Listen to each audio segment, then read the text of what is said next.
Hello दोस्तों, स्वागत है आपका उदित फार्मी से। मैं हूं आपके साथ Wasim Akhtar. D pharma second year 2025 target batch को लेकर हम लोग चल रहे हैं कि जो सब्जेक्ट है हॉस्पिटल एंड क्लिनिकल फार्मेसी, उनके इंपॉर्टेंट टॉपिक्स को डिस्कस करने वाले हैं। जो इंपॉर्टेंट टॉपिक्स में आज का होने वाला है वो इन्वेंट्री कंट्रोल टेक्निक।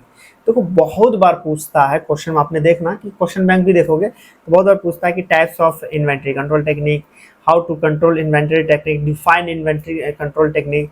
ये सारी चीज़ बहुत बार आपके एग्जाम में पूछता है। उनको ही देख के हम लोगों ने आपका इंपॉर्टेंट टॉपिक आज जो डिस्कस करेंगे वो इन्वेंट्री कंट्रोल टेक्निक्स कौन कौन से है या होता क्या है, और आपको बारे में ऑब्जेक्टिव क्या है, और टाइप्स ऑफ इन्वेंट्री कंट्रोल भी यहाँ पे टेक्निक्स को देखेंगे। ठीक है, चलिए स्टार्ट करते हैं। सबसे पहला आता है what do mean the inventory control technique. यहाँ पे आपको सबसे पहले ये समझना जरूरी है कि इन्वेंट्री कंट्रोल टेक्निक है क्या। इन्वेंट्री कंट्रोल मीन्स होता है कि स्टॉक या गुड्स जो है अवेलेबल होता प्रोडक्शन या सेल के लिए। मतलब यहाँ पे पहले वर्ड समझो।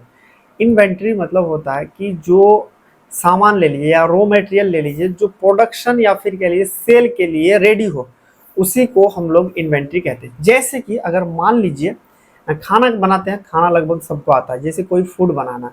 जैसे आपने क्या करा, चावल लिए, आपने फिर पानी ले लिया, चावल में पानी डाल दिया, सब्जी बना ली। तो ये जो आपके पास सब्जी, ये सारी चीज़ इन्वेंट्री मतलब कह सकते हैं कि यहाँ पे तैयार है। अब फाइनली क्या करेंगे, आप इसे ईट करेंगे। ये जो चीज़ें आपके पास प्रेजेंट है, इसी को प्रोडक्शन के लिए जो रेडी है खाने के लिए, उसी को हम लोग क्या कहते हैं यहाँ पे इन्वेंट्री के नाम से जानते हैं। अब बताओ, जितना अच्छा हमारे पास खाना बना रहेगा उतना ज़्यादा हम लोग अच्छे से खा पाएंगे, जितना अच्छे से पकेगा उतना ज़्यादा हम लोग सही से ले सकते हैं। अब रही बताओ, सब्जी हम लोग जिस हिसाब से लाएंगे, जिस हिसाब से हम लोग चावल लाएंगे, जिस हिसाब से हम लोग पानी पिएंगे, उस हिसाब से तो खर्चा आएगा। इसको हम लोग जितना अच्छे से पकाएंगे उतना ही हमारे सही होगा।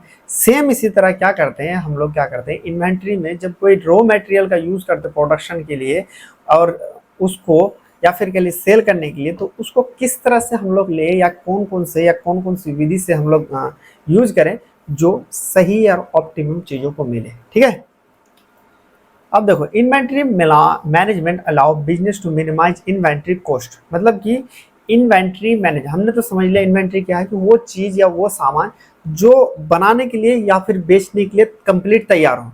वो क्या करता है, देखो, जितने अच्छे से हम सामान को लाएंगे या जितने अच्छे से मान लो चीज़ों को खरीदें उतना ही ज़्यादा सही होगा। उसके साथ साथ हम इसलिए करते हैं, मैनेजमेंट हमें पढ़ना पड़ता है कि ये क्या करता है, हमारे इन्वेंट्री कॉस्ट को कम करता है। मतलब हमारे जो रॉ मटेरियल है उसको कम लाता है। अगर रॉ मटेरियल कम पड़ेगा तो जाहिर सी बात है कि आपको खाना इजीली से मिलेगा, क्वालिटी अच्छी मिलेगी। देखो, इन्वेंट्री कंट्रोल या फिर हम लोग इसे स्टॉक कंट्रोल के नाम से जानते हैं, is a process to ensure the right amount of supply is available in organization। मतलब इन्वेंट्री कंट्रोल, देखो यहाँ पे हमारे पास क्या है, इन्वेंट्री कंट्रोल या स्टॉक कंट्रोल एक तरह का प्रोसेस है जो कि इंश्योर करता है, मतलब कंफर्मेशन करता है कि कितने अमाउंट में हमारे सप्लाई हो रहा है या सही तरीके से सप्लाई हो रहा है हमारे ऑर्गेनाइजेशन में। ठीक है, अब बताओ ऑब्जेक्टिव क्या है, इसका बेनिफिट क्या है भाई, इसका हम लोग क्यों करते हैं, आखिर क्या ज़रूरत है। अब बात करें इसकी ज़रूरत क्या है, क्या होता है। ये क्या करता है, इससे हमें पता चलता है कंटिन्यूसली सप्लाई होता है, कंटिन्यूसली सप्लाई होता है। साथ में ये ओवर या तो फिर ओवर स्टॉकिंग से बचाता है। फिर हमें बात करते हैं इसमें एंटीसिपेंट जो डिमांड है उससे मिलाता है। ठीक है, फिर अगर हम लोग बात करें, ये एडवांटेज देता है क्वांटिटी डिस्काउंट में। अगर मान लो कोई ऐसा चीज़ है जिसे मान लो 100 रुपये मेरे पास है, एग्जाम्पल पे लेता, और हमने क्या करा 80 रुपये का ऐसा सामान लिख दिया, बहुत कम बिकता है, तो ये बेवकूफ़ी है ना, ये इन्वेंट्री कंट्रोल के अंतर्गत नहीं आया। तो इन्वेंट्री कंट्रोल के अंदर यही चीज़ हमें करना पड़ता है कि ये 100 रुपये अगर सामान हमारे पास है तो कौन कौन सा सामान लगाएंगे जो सही सही दाम पे मिले और आसानी से हमारा काम चलते रहे। ठीक है, फिर ये क्या करता है, लोअर कॉस्ट मिलता है ऑपरेशन करने के लिए। ये सारी चीज़ मेनली 5 ऑब्जेक्टिव आपको याद रखना है। पहला क्या है, कंटिन्यूसली सप्लाई मटेरियल करता है। दूसरा हमारे पास क्या करता है, ओवर स्टॉक कह लीजिए, उसको रोकता है। फिर हमारे पास आता है क्वालिटी डिस्काउंट देता है और ऑपरेशनल कॉस्ट को कम करता है। ठीक है, ये ऑब्जेक्टिव क्लियर है। ये क्वेश्चन आएगा आपका फाइनल एग्जाम में, इस बार फाइनल एग्जाम में लगभग आने का चांसेस है। अब देखते हैं नेक्स्ट, अब देखते हैं कि कौन कौन से टेक्निक हैं। मान लेते हैं हमने माना जाना कि ये टेक्निक्स होते हैं जिसके अंतर्गत हमें कॉस्ट कम पड़ता है और जो चीज़ बनाते हैं या हम सप्लाई करते हैं उसकी खर्चा कम आता है। लेकिन कौन कौन से टेक्निक कैसे, पहले आता है कुछ यहाँ पे देखा जाए, पहला आता है हमारे ABC एनालिसिस मेथड। पहला क्या है ये याद रखना, टाइप्स ऑफ पूछ लेता है कि how many types of control technique या फिर कह लीजिए मैनेजमेंट टेक्निक या कितने तरह के इन्वेंट्री मेथड्स होते हैं। पहला हमारे पास ABC एनालिसिस, फिर आता है वेड एनालिसिस, क्या है वेड एनालिसिस जिसको हम लोग कहते हैं, फिर आता है हमारे पास इकोनॉमिक ऑर्डर क्वांटिटी, फिर हमारे पास लीड टाइम, फिर आता है री ऑर्डर क्वांटिटी लेवल, फिर आता है हमारे पास इन्वेंट्री टर्नओवर। क्या है हमारे पास मेनली 6 तरह के चीज़ें, कौन कौन से, पहला हमारे पास ABC analysis, VED analysis, economical order quantity, lead time, reorder quantity and inventory turnover. ठीक है, अब चलो इसको देखते हैं। अब तक नहीं जुड़े हो तो हमारे साथ जुड़ सकते हो, सेकेंड ईयर में अगर हो तो आपको पूरा का पूरा पैकेज मिल जाएगा, recorded live classes, daily live classes मिल जाता है। देखो जब हम लोग करते हैं ना, सिलेबस लेने से बहुत बेनिफिट है। जिन बच्चों ने लेकर रखा उनसे पूछना आप कि क्या है कि हम लोग जो फाइनल होते हैं तो लास्ट में भी आपको ज्वाइन करना ही है। जो बच्चे कॉलेज नहीं जाते हो, अब नहीं ज्वाइन करोगे तो लास्ट में तो ज्वाइन करना ही होता है। सेम फैसिलिटी मिलता है।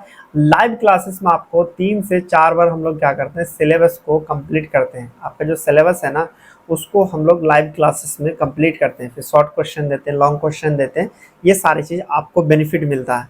आपको PDF मिल जाता है, नोट्स चैप्टर वाइज मिल जाता है, अवाइडली टेस्ट। देखो अभी से अगर आप प्रिपरेशन करोगे ज्वाइन होते तो सबसे बेनिफिट एक चीज़ होता है कि आपको एक बार में मान लो 100 किलो दे दे, कोई 100 kg दे दे और आपको कोई एक बार क्या करे थोड़ा थोड़ा करके 10 किलो दे, कौन सा लेना प्रीफर करोगे, वजन 10 किलो प्रीफर करोगे। सेम यही चीज़ होगा, अगर अभी से ले लोगे तो चैप्टर वाइज एग्जाम होगा, चैप्टर वाइज चीज़ें होंगे, आहिस्ते आहिस्ते क्लियर होते जाएंगे आपको, और फाइनल जब एग्जाम आएगा तो ईजिली से आप लोग दे सकते हैं। लेकिन अगर अभी से नहीं लोगे तो फाइनली आपको लोगे तो वर्डन ज़्यादा पड़ेगा। चलो अब देखते हैं हम लोग ABC एनालिसिस। ABC एनालिसिस मतलब ये चीज़ होता है, meaning of ABC always better control. ये क्या करता है, ABC एनालिसिस हमेशा आपको क्या करता है, ऑलवेज बेटर कंट्रोल करता है। या फिर आपको कह सकते हैं कि इसका जो फुल फॉर्म है हमारे पास, इसका मीनिंग है A से ऑलवेज, B से बेटर, C से control. This method is used based on cost material. इसका मेथड करके यूज करते हैं क्या, कॉस्ट मटेरियल का। Material are divided into 3 category. Material को क्या करते हैं हम 3 कैटेगरी में डिवाइड करते हैं, कौन कौन से, A B C according to their cost value. मतलब हम लोग जो एनालिसिस इसमें करते हैं तो सिंपल सी बात है, कॉस्ट के बेसिस पे ही हम लोग इसको एनालिसिस करते हैं। ठीक है, चले देखो सबसे पहला हमने क्या करते हैं कि A कैटेगरी जो है 20% हम लोग आइटम लाते हैं। मान लो कि A कैटेगरी में बड़ी बड़ी जो मशीन आती है, अगर 100 रुपया है हमारे पास पैसा तो 70 रुपया इसमें लग जाता है सिर्फ A कैटेगरी में। जैसे फ्लोर बनाओगे, मशीन लाओगे, प्रोडक्शन तो 70 रुपये तो जाएंगे। अब आता है B कैटेगरी। B कैटेगरी में आप लोगों को देखा जाए तो इसमें 100 में से 20 रुपये इसमें खर्चा होता है, जो इसेंशियल सामान है, जो रॉ मटेरियल है। फिर आता है हमारे पास C कैटेगरी। C कैटेगरी जो है सबसे ज़्यादा आइटम आता है, जो ज़्यादा यूज़ होता है। इसमें सिर्फ आपको 10% पैसा का यूज़ होता है। इस तरह से हम लोग क्या करते हैं, इस मेथड में कंट्रोल करते हैं। ठीक है, देखो अब A कैटेगरी में देखें तो सबसे ज़्यादा आपको इसमें हायर कॉस्ट वैल्यू आता है। Category A, this category item carry higher value item in term cost. B जैसे कि यहाँ पे देखें 20% of production value 70%, it required restrict control on inventory. यही क्या करता है, आपको स्ट्रिक्टली कंट्रोल करता है। मतलब यहाँ पे आप सबसे बड़ी बड़ी मशीन लगाएंगे तो सारा चीज़, कोई प्रोडक्शन अगर बनाते हैं या कुछ करते हैं तो 20% ही तो सामान आता, बड़ा बड़ा सब मशीन आता, लेकिन पैसे तो सबसे ज़्यादा जाते हैं, तो वही चीज़ है। फिर आता है हमारे पास B कैटेगरी। B कैटेगरी में क्या होता है कि आइटम मीडियम कॉस्ट रहता है। इसमें 70% 100 रुपये का जाता है और इसमें 30% आपका कह सकते हैं इसमें सामान आता है, प्रोडक्ट आता है, और इसका वैल्यू 20% जाता है, और ये हमारे मॉडरेट कंट्रोल करता है। फिर आता है C category. This category item have lowest value. इस कैटेगरी के आइटम में क्या वैल्यू जो होता है, लोएस्ट वैल्यू आता है। It include 50% of total inventory item and having value of 10%, it minimum inventory control. देखो अब हम लोग ये चीज़ पता चली है, अगर हमें इन्वेंट्री कंट्रोल करना है तो 70% जो वैल्यू लग रहा है ना, वहाँ से अगर हम लोग बचा सकते हैं और अच्छा क्वालिटी मिल जाए, वहाँ से सबसे ज़्यादा इन्वेंट्री कंट्रोल हम लोग कर सकते हैं। ठीक है, अब दूसरा आता है एडवांटेज। इसका जानते हैं एडवांटेज क्या है, आखिर क्यों करते हैं, क्या बेनिफिट है इसका। देखो सबसे है इसको हम लोग स्ट्रिक्टली कंट्रोल इन्वेंट्री होता है। फिर हम लोग बात करें सेव इन्वेंट्री कंट्रोल करता है कॉस्ट को। फिर आता है इंक्रीज प्रॉफिटेबिलिटी करता है। फिर हमारे पास सूटेबल फॉर बिग कंपनी के लिए बहुत ही ज़्यादा सूटेबल होता है। ये सारे हमारे क्या है एडवांटेज। चलो एक बार क्या है स्ट्रिक्ट कंट्रोल ओवर इन्वेंट्री करता है, ये मतलब स्ट्रिक्टली। फिर सेव इन्वेंट्री कॉस्ट को सेव करता है, प्रॉफिटेबिलिटी को इंक्रीज करता है और बड़े कंपनी के लिए ये सूटेबल होता है। चलो नेक्स्ट पूछा जाता है हमारे disadvantage of ABC analysis. Disadvantage क्या है एबीसी एनालिसिस का? पहला है क्या very complex and time consuming method. ये क्या करता है बहुत कॉम्प्लेक्स है और टाइम कंज्यूमिंग मेथड है। क्या है? वेरी कॉम्प्लेक्स है और टाइम कंज्यूमिंग मेथड है। दूसरा आता है हमारे पास not suitable for small business. ये क्या हमारे पास छोटे बिजनेस के लिए सुटेबल नहीं है भैया ये। फिर only consider financial value for of item, require extensive effort put item to each category. इसमें क्या है अलग अलग कैटेगरी में अलग अलग हमारे पास कह सकते हैं एफर्ट करना पड़ेगा कि अलग अलग कैटेगरी में रखने के लिए। ये सारी चीज़ इसका डिसएडवांटेज है। देखो ये सारी चीज़ अगर आपको फिजिकल में चाहिए या नोट्स में चाहिए तो आप क्या कर सकते हैं ऑर्डर कर सकते हैं हार्ड कॉपी मटेरियल, जिसमें आपको थ्योरी मिल जाएगा, सॉल्व मिल जाएगा, अनसॉल्व मॉडल पेपर भी मिल जाता है आपको, और पूरा का पूरा ये जो नोट्स है ये सारी चीज़ उसमें अवेलेबल होता है। लिमिटेड टाइम के लिए डिलीवरी फ्री आप ले सकते हैं वहाँ पे। अब लेने के लिए आप ऐप डाउनलोड कर सकते हैं। चलो अब देखते हैं नेक्स्ट एनालिसिस। नेक्स्ट आता है हमारे पास वेट एनालिसिस। वेट एनालिसिस का अगर हम लोग देखें VED matter inventory control analysis based on critical item.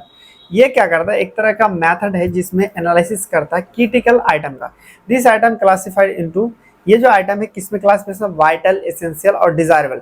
Vital का फुल फॉर्म अगर वी से वाइटल, ई से एसेंशियल और डी से डिजायरेबल, ये हमारे पास अलग अलग कैटेगरी में ये बांट देते हैं।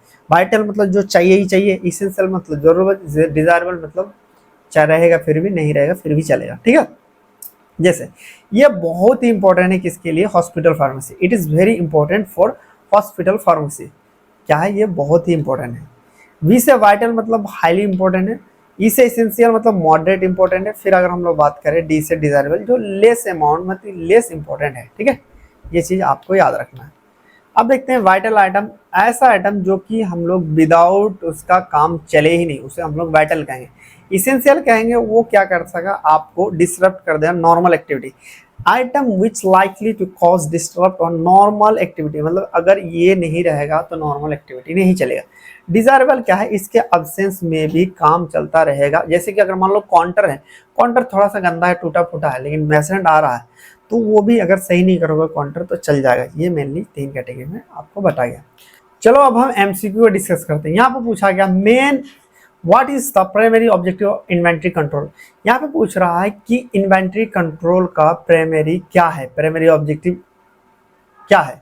यहाँ पे देखो क्या करता है कि ये to increase number of supply, ये क्या करता है नंबर ऑफ सप्लाई को इंक्रीज करता है। दूसरा क्या करता है ensure continuously supply of material करता है।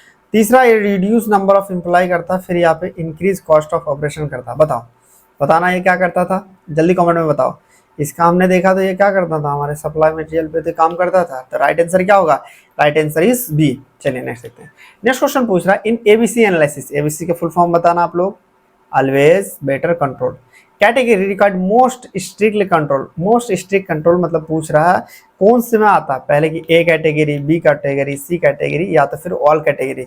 स्ट्रिक्टली बताना। यहाँ पे हमने 3 कैटेगरी को देखा था। चलो इसे कमेंट में बताना आपकी कौन से कैटेगरी में आता है। ठीक है, चलो नेक्स्ट क्वेश्चन पूछा गया यहाँ पे what does VED stand for VED analysis. मतलब पूछ रहा है कि वेट एनालिसिस में वेट का फुल फॉर्म क्या है? कि वाइटल, एसेंशियल, डिजायरेबल। दूसरा वैल्यू एफिशिएंसी डिमांड। तीसरा मतलब वॉल्यूम इकोनॉमिक डिस्ट्रीब्यूटर डिस्ट्रीब्यूशन। फिर आता है वेरिएबल, एसेंशियल, ड्यूरेबल। बताओ इनमें से कौन सा होगा? आप लोग मुझे कमेंट में बताना इसका राइट आंसर कौन सा होगा। राइट आंसर क्या होगा? सिंपल सी बात है, इसका राइट आंसर हमारे ए होगा। चलिए नेक्स्ट हमारे पास आता है which formula is use to calculate economic order quantity. Economic order quantity के बारे में बात करें तो ये देखो फ्रैक्शन है, फ्रैक्शन को मतलब दिया हुआ तो इसमें बताना कौन सा होगा। इसका आप लोग कमेंट में मुझे बताना कि इसका राइट आंसर कौन सा होगा। चलिए नेक्स्ट क्वेश्चन पूछ रहा है कि what are the component of lead time. Lead time का मतलब होता क्या है? होता क्या है लीड टाइम का मतलब? यहाँ पे देखो सर्विस टाइम, डिलीवरी टाइम या रिसीविंग टाइम को मिला के हम लोग लीड टाइम कहते हैं। फिर आता है ऑर्डर टाइम या शिपिंग टाइम या इंस्ट्रक्शन टाइम को हम कहते हैं, या फिर प्रोडक्शन टाइम, डिलीवरी टाइम या स्टोरेज टाइम को कहते हैं, या फिर आता है कोटेशन टाइम। बताओ इनमें लीड टाइम कौन सा इनको कहा जाता है, ये सारे मुझे कमेंट में इसका आंसर बताओ। ये जो भी चीज़ इसके डिटेल में और जानना चाहते हो तो ऐप को हमारे डाउनलोड कर सकते हैं, जो प्ले स्टोर पे मिल जाएगा। यहाँ पे नेम डाल देना, आपका ईमेल आईडी, और यहाँ पे कोर्सेज के सेक्शन में सारे के सारी चीज़ आपको मिल जाएगा। ठीक है, तो जितने भी मैंने आपको एमसीक्यू दिया कोशिश करो कि इनका आंसर कमेंट में जल्दी दो। रीज़न क्या है, इससे जितना आप देने, भले ही गलत दे दो, डजंट मैटर, पहले देने की आदत डल जाएगी, पहले लिखने की आदत हो जाएगी, अपने आप सही लिखोगे, पहले गलत लिखोगे फिर सही लिखोगे। सेम इसी तरह है, गलत आप आंसर देते थे, एक दिन होगा कि सही आंसर भी देंगे। तो चलिए मिलेंगे फिर नेक्स्ट लेक्चर में, तो बाय बाय, टेक केयर।